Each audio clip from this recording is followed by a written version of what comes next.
This video gives an overview of the processes the panels will be following as they conduct their assessments during the second year of the TEF subject pilots. This video is part of a series we're producing to support providers and panellists who are taking part in the second subject TEF pilot, which is running over the 2018-19 academic year. We've made a series of videos publicly available to help keep the wider sector up to date with the progress on the pilot. We will be publishing short videos throughout the pilot to help explain particular aspects of the pilot.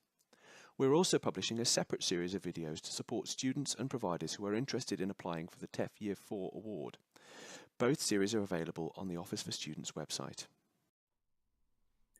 The videos are designed to highlight key information in an easy-to-access format, but they don't provide definitive guidance.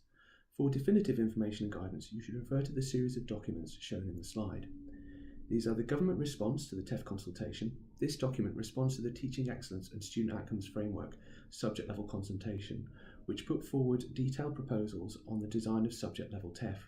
The response also draws on evidence from two exercises that ran alongside the consultation, the first year of the subject pilots, which was run by the Office for Students, and a research project about the TEF and student choice undertaken by the Department for Education.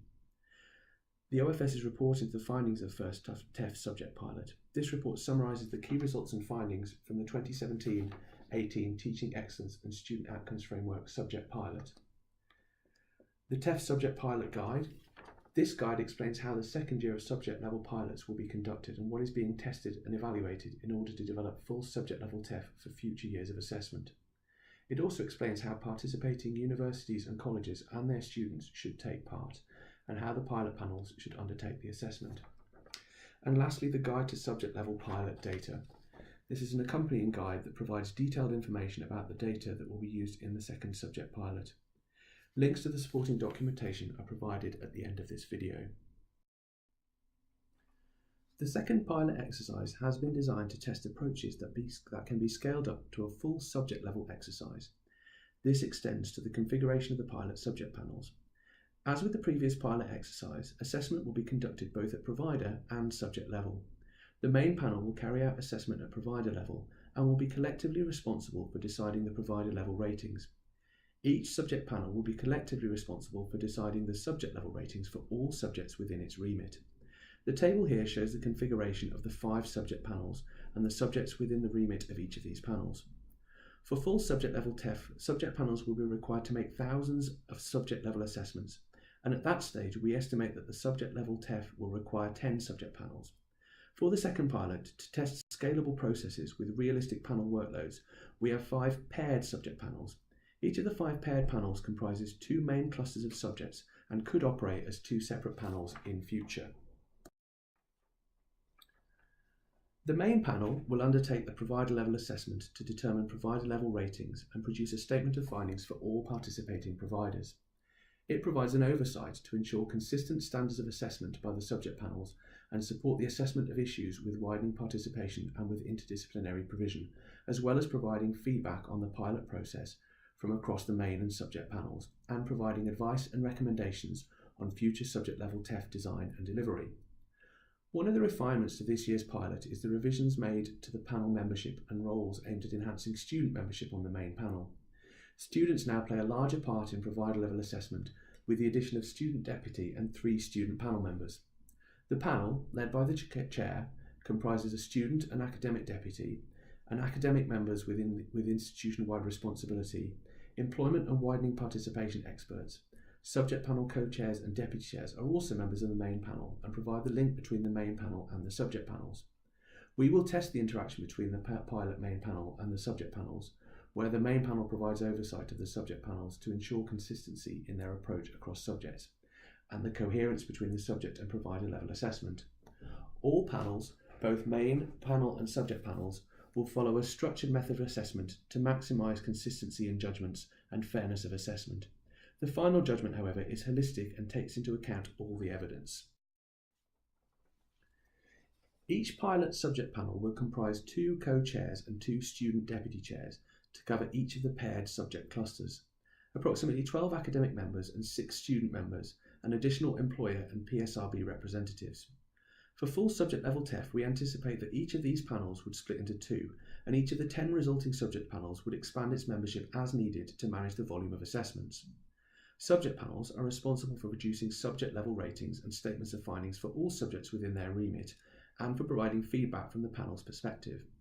A further refinement to this year's pilot is the deployment of widening participation expertise across subject panels, and the introduction of a specialist interdisciplinary role. On each subject panel, we will identify members who will act as WP liaisons. These panel members will identify and highlight widening participation issues within and across panels, working with the main panel experts to develop advice and ensure a consistent approach to assessment as necessary. We will also identify members who will act as interdisciplinary liaisons. There will be academic or student members of the subject panel, with additional responsibility for advising other panel members in their discussion of cases concerning interdisciplinary provision, raising the panel's awareness of interdisciplinary provision, and liaising with other subject panels as appropriate. They will also participate in additional activities, including providing feedback on the process. Before commencing assessment, all panel members will receive training, initially through online webcasts, an online training model, and a face-to-face training event. Training covers the criteria and assessment framework, the evidence used in assessment, the three-step method for making judgments, and how the main panel and subject panels will interact. Panels also undergo a calibration exercise to fully prepare for the assessment. A small sample of submissions will be read for calibration purposes to allow panel members to discuss the assessment process, clarify uncertainties, and develop a common understanding of the TEF criteria and rating descriptors, and how they should be used to underpin judgments. Assessment will be an holistic judgment based on TEF metrics and additional evidence submitted by the provider and in the light of contextual information. Panel members will consider the evidence against the TEF criteria. Panel members are given contextual data. This is the same data that providers receive, which will allow them to understand the provider's nature and operating context, for example, its size, its location, the student population. It is tailored for subject and provider level assessment. Panel members use this information to support interpretation of performance only. It does not provide the basis of any judgment. For the second pilot, we're testing an expanded set of contextual data to make clear to subject panels the range of courses covered within a subject and the extent to which they are interdisciplinary. At both subject and provider level, we've improved the contextual data relating to provider outcomes. We will test whether the provider level contextual information is useful to inform subject level assessment after the initial assessment based purely on a subject level data. The metrics which play a key role in informing TEF assessments are a measure of how well the provider performs for its students. They are derived from nationally collected data to provide panel members with a common set of metrics. The metrics are benchmarked for each provider to take account of its student characteristics, entry qualifications, and subjects studied. There is a video which explains the metrics in more detail, but in brief, in the pilot we're testing an expanded basket of 9 core metrics comprising 3 metric types, those based on the NSS, a continuation metric, and employment outcomes metrics. The same basket of core metrics will be used for both provider level and subject level assessment, with the exception of supplementary data which will be considered at provider level only. Student voice and learning resources are also included as 2 new core metrics. These have been included in response to feedback from students in the first pilot to strengthen the metrics in areas that matter most to students. The 2 Leo-based metrics, which were supplementary metrics in the previous exercise, will now be tested as core metrics alongside the Delhi-based metric for highly skilled employment or further study. There are now 3 years of Leo data to draw on, and information on self-assessed employment and earnings is now available and consistently defined.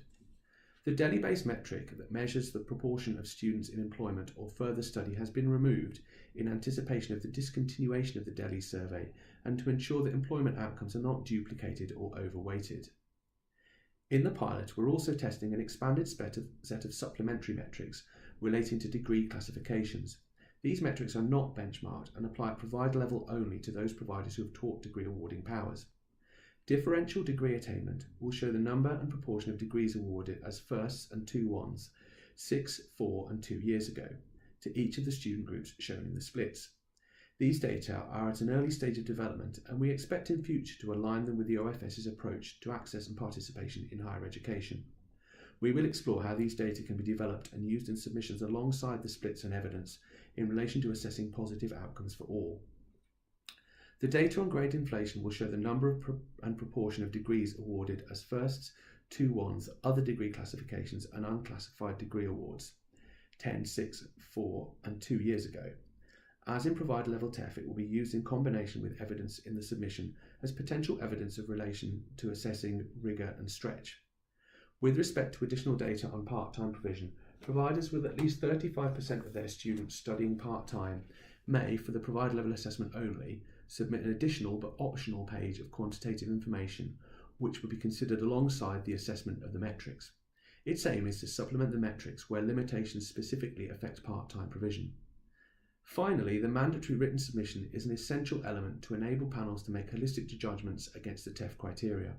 Providers submit an up to 15-page submission for use in provider level assessment, a subject submission of no more than 5 pages for each subject being assessed, and a single provider summary statement of no more than 2 pages, which will be made available to all the subject panels. Providers are expected to provide opportunities for and seek to secure meaningful student engagement with the provider and subject level submissions. Following training and calibration exercises, there are 3 stages which each panel will work through as they conduct their assessment. Stage 1 involves individual and independent desk-based assessment to form a view about TEF ratings following a 3-step process. Each provider application is allocated to at least 3 individuals with appropriate experience and expertise. Each trio comprises 2 academic panel members and 1 student panel member. At provider level, at least 1 panel member will have expertise relating to the provider type, and at subject level, at least 1 panel member will have expertise relating to the particular subject. One of the 3 reviewers will be identified as a lead reviewer. They will take responsibility for capturing discussions for the case and will be responsible for drafting the statement of findings to inform providers and prospective students of the context of the final agreed ratings. Individual reviewers in the trio will each review each allocated case in advance of meetings to independently arrive at a recommended TEF rating. Individual ratings may be made against a 5-point scale. They may also conclude that there is limited evidence and that reaching a TEF rating is not appropriate. At stage 2, the panels will meet initially in groups of trios, typically 9 panel members, to discuss the stage 1 ratings for their caseloads and arrive at recommendations for the whole panel. The group of 9 may recommend a rating of gold, silver, bronze, or a borderline rating, or that there is insufficient evidence to make a best fit judgment, or they may report that the group was unable to reach a consensus view. Where the recommendation is not for gold, silver, or bronze, and additional panel members may be asked to review the submission in order to inform discussions in stage 3.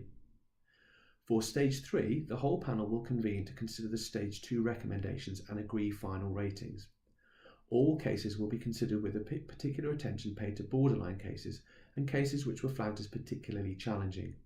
In all cases, the panel will aim to reach an agreed rating of gold, silver, or bronze, though they may also conclude that there is insufficient evidence to make a best fit judgment on the rating. In stage 3 of the provider level assessments, the main panel will also consider the final set of subject level ratings for each provider. We anticipate in the pilot this may affect the outcome either where the rating based on the provider level information is very close to a borderline, or where the profile of subject ratings appears to contradict the provider rating. In the latter case, the main panel may wish to reconsider the provider rating. We will test with the main panel whether this approach helps achieve coherence between subject and provider level assessments. This diagram shows an overview of the assessment which the panel members and panel will work through each time they consider a case. Following a pre-assessment where the contextual information is considered, there are 3 steps of the assessment. These are discussed in more detail in the following slides. At each stage in the assessment process, panel members will follow this 3-step method of reviewing the available evidence and arriving at a rating. The same method will be used for provider and subject level assessment, although there are some differences in the information used at provider and subject level in particular steps. In brief, each assessment will begin with a pre-assessment where panels consider the standardised contextual information. At step 1, the panel members will form an initial hypothesis based on the metrics and additional data. At step 2, they will review the submission, considering how far it provides evidence of excellence in relation to all 3 aspects of quality. Having considered all the evidence, at step 3, the panel members will make a holistic judgment about which of the rating descriptors is a best fit.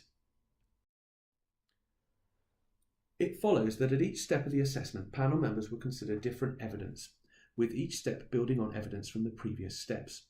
The evidence is different at subject and provider level. For example, in step 1 for the provider level assessment, the panel will consider provider level metrics, and where applicable, they will also consider supplementary degree attainment data and grade inflation data. Providers with a significant fraction of part-time provision will also provide additional data about this provision. In step 2 at subject level, alongside the subject submission, panels will consider a provider level summary statement and a summary of data at provider level to provide context for the subject assessment. In step 3 at provider level, the panel will make a holistic judgment considering the profile of subject ratings alongside the totality of other evidence. At step 1A, the panel members will be presented with the starting point for the initial hypothesis, which has been calculated by the OFS by applying a formula to flags in the core metrics, in the delivery mode in which the provider teaches most students, either full or part-time. And where there is a similar number of students in both delivery modes, a starting point for the initial hypothesis will be calculated for both. There is another video which explains in more detail what we mean by flags, but in brief, for the TEF assessment, the metrics are considered against similar students in the rest of the UK higher education sector to determine each provider or subject's expected performance or benchmark for their particular students.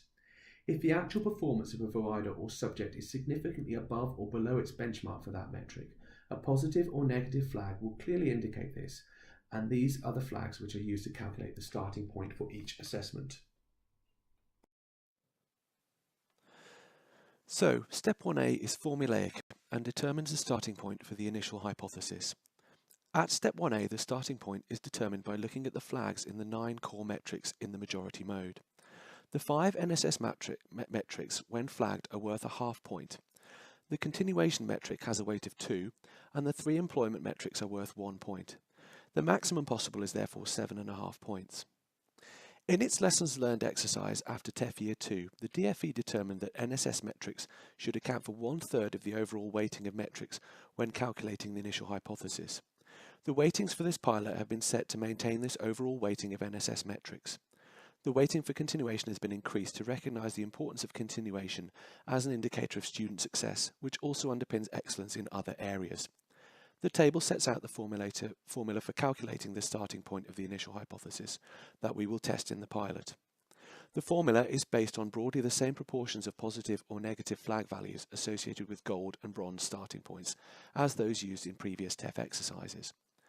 The starting point in the pilot includes borderline ratings of gold, silver, and silver bronze, so that the assessment begins with a wider range of possible outcomes and is then refined as all the available evidence is considered into a final rating in step 3 of gold, silver or bronze. It is worth noting that a single or double positive or negative flag count only as one flag. So, depending on the metric, each flag, regardless of whether it is a single or double flag, has a value of half, 1 or 2. While double flags give a stronger signal for determining the initial hypothesis, they are no different to a single flag.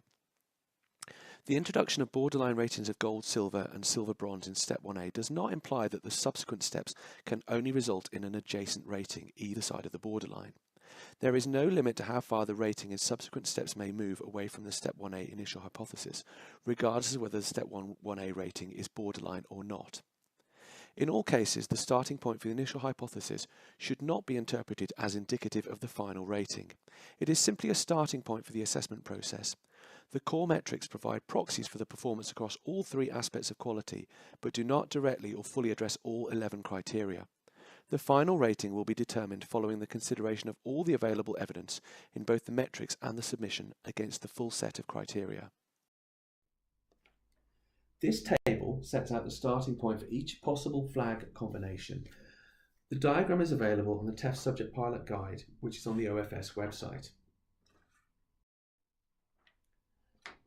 Having considered the starting point at step 1A, at step 1B, panel members will review very high and low absolute values, split metrics, the minority mode of delivery and other factors to make a judgment about the metrics-based initial hypothesis. As well as considering how well a provider or subject is performing against its benchmarks, panel members will consider very high or low absolute values. Then they will turn their attention to the split metrics and where there are flags in the split metrics to consider how a provider performs with respect to different student groups. Performance with respect to certain student groups, particularly those who may be disadvantaged, must be taken into account in the initial hypothesis and in determining the final rating. They will also look at the minority mode, Before turning to the splits, they have been focusing on the majority mode of delivery, that is, full or part-time. However, now they will look at flags and values across both the majority and minority modes in proportion to the number of students in each mode of delivery. They will also look at how flags are distributed across the three aspects of quality: teaching quality, learning environment, student outcomes and learning gain, and take other factors into account, such as the difference between indicators and benchmarks or Z-scores. At provider level only, for providers with degree awarding powers, panel members will also consider, where applicable, the supplementary degree attainment data relating to differential degree attainment and grade inflation, and where a provider has at least 35% of its students studying part-time, and the provider has opted to submit it, the additional data about part-time provision. The initial hypothesis at the end of Step 1b is not subject to a formula, but will be arrived at as a matter of expert judgment. At the end of Step 1b, panel members will form a judgment of either a bronze, silver or gold initial hypothesis, or a borderline between bronze, silver or silver and gold. This could be up or down from the starting point. Panel members will also consider how firmly or weakly they hold the initial hypothesis, depending on the strength of the metric evidence and whether there are any specific elements in the data they wish to test against the evidence in the submission. There are two variations of Step 1 where there is a significant proportion of part-time provision. Firstly, where at least 35% of the provider's students are part-time, the provider has an opportunity to submit additional quantitative information around student satisfaction for part-time students not in scope for NSS, around continuation where part-time students are studying flexibly, and around employment for part-time students already in work or not seeking work after their studies. Panel members consider this in Step 1b alongside the full set of metrics. The second variation is where the provider has at least 35% of its students in each mode, that is at least 35% full-time and 35% part-time. Because in these cases there isn't a clear majority mode of delivery, panel members will follow Step 1a and Step 1b separately for each mode to arrive at an initial hypothesis for both full and part-time provision, which is combined into a single initial hypothesis using expert judgment. Panel members then move on to Step 2 and review the provider's submission, at which point they may confirm the initial hypothesis or adjust it to a different rating. The more weakly the initial hypothesis is held, the more heavily panel members will rely on evidence in the submission to determine a best fit rating. In looking at the submission, panel members will consider any further contextual information it provides. They will look for evidence of excellence against all three aspects of quality, and in particular how far the submission demonstrates the impact or effectiveness of policies, practices and initiatives. They will look for evidence that supports or explains performance against the core, split and where available supplementary metrics, particularly when performance is not strong. Panel members will also consider how far student views have been incorporated into the submission. At provider level, main panel members will specifically consider evidence in the submission that relates to the supplementary degree attainment data for those providers with degree awarding powers. At subject level, as well as reviewing the subject submission, panel members will also consider some provider level information and refer to the summary of provider level data. For additional evidence in the submission to improve the initial hypothesis, panel members would expect to see clear, well-supported evidence that aligns with the relevant rating descriptor across the three aspects of quality. In particular, for providers to achieve a silver or gold rating, panel members would look to see clear evidence from the metrics in combination with the additional evidence of excellent or outstanding performance against all three aspects of teaching excellence.